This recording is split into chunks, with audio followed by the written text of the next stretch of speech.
दिव्य तेज तपोनिधी श्री संत लोटांगण महाराज मूळ रामनवमी पायदळ दिंडी 8 मार्च रोजी पंढरपूरकडे निघाली असून कोरोनाच्या पार्श्वभूमीवर पायदळ दिंडीचे मूळ विनेकरी रवींद्र महाराज विलायतकर हे पांडुरंगाला कोरोनामुक्त परिस्थिती होण्यासाठी साकडे घालणार असल्याचे सांगितले। संत लोटांगण महाराज यांनी पंढरपूर वारी सुरू केलेली 1950 साली पांडुरंगाच्या चरणी समर्पित केली। त्यानंतर महाराजासोबत वारीमध्ये त्यांचे विनेकरी म्हणून सोबत राहणारे नारायण महाराज राऊत व दौलत महाराज अलोने यांनी 1950 पासून पायदळ विनावारी सुरू केली। तीच परंपरा आजही अखंडपणे सुरू आहे। आज राज्यात भययुक्त व कोरोनाच्या महामारीने भयान परिस्थिती निर्माण झाली असून आपण शासनाने घालून दिलेल्या नियमांचे काटेकोरपणे पालन करणार असून शासनाला सहकार्य करणार आहोत। मास्क, सॅनिटायझर व सोशल डिस्टन्सिंग ठेवण्याबाबत पायदळ जाऊन लोकांपर्यंत जनजागरण करणार असल्याचे सांगितले। ही पायदळ वारी वर्धा, यवतमाळ, वाशिम,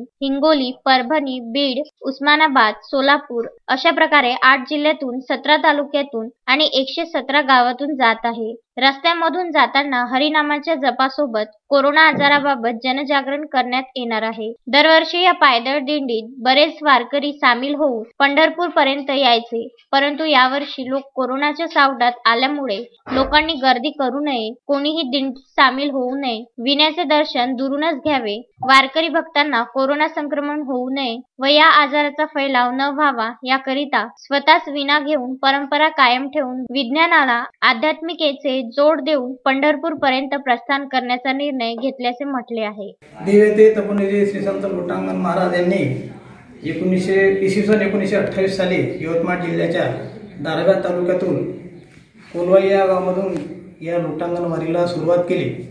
त्यांच्या लोटांगण वारीला सुरुवात करण्याचा उद्देश एवढाच होता की भूतांची दया भांडवल संत आपुली ममता नाही धी, ज्या मालधनाकडे ते कास्तकारी करता शेतमजुरी करण्याकरता सावधानी नव्हते, त्या मालधन्याला एक दुर्धर आजार झाला होता त्यावेळेस, आणि त्या आजारावर इलाज नसल्यामुळे महाराजांनी विठ्ठलाला साकडं घातलं होतं की माझ्या मालकाचा हा रोग ते दुरुस्त जर होईल तर मी तुझ्यापर्यंत लोटांगण घालत येईल। आणि महाराज भक्त असल्यामुळे त्यांचा शब्द भगवंतांनी वरच्यावर झेलून घेतला आणि त्या मालधन्याचा तो दुर्धर आजार बरा झाला।